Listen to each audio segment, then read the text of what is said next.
So I presented on chronic kidney disease, also known as CKD, and my other group members are Katie and Mackenzie. Kind of what is it? It is also called chronic kidney failure.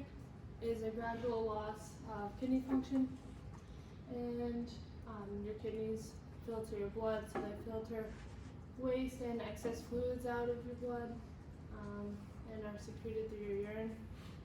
And if it reaches advanced stages and dangerous fluid levels, electrolytes and waste can build up in your body, and this can be very dangerous.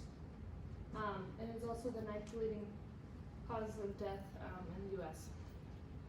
And if it gets worse, again, high levels in your blood will make you feel really sick and potentially cause other complications such as high blood pressure, anemia, weak bones, and poor nutrition and nerve damage. Different stages, it kind of has 5 stages, and it is described through how well your kidneys are functioning.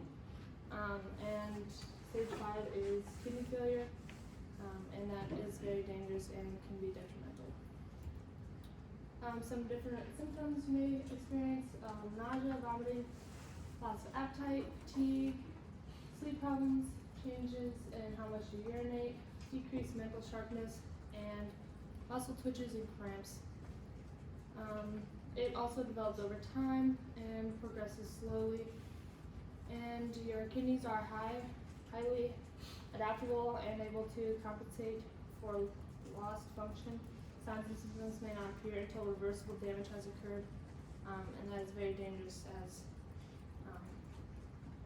the damage is irreversible.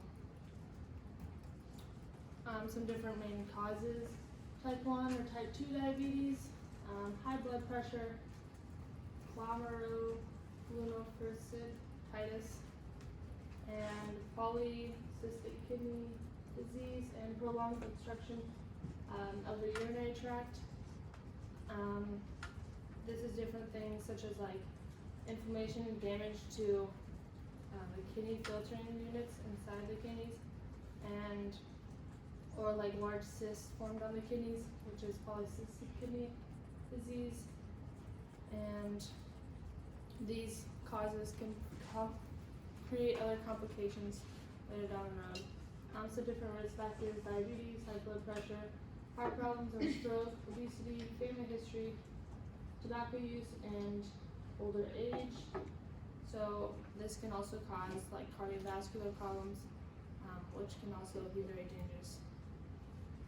For diagnosis, they can do different things like a blood test. They'll look for the numbers within like creatine and urea, different proteins within the blood. They will do a urine test, which will reveal abnormalities. It can identify different problems in the kidney. Imaging test assesses the kidney structure and size. As this is a picture of a normal kidney, but I mean, for me, they're hard to read, but doctors know what they do, so they can test it, or they can see the structure and size better. And removing a sample for testing to determine like the kidney problems. That's usually like if you have like a lot more problems, but you can usually identify it through the blood test and urine test. Some different treatment you can do. It varies depending on the cause. There's different things they've done with medication to control your high blood pressures. They will take medication to lower your cholesterol, treat anemia, and also to protect your bones.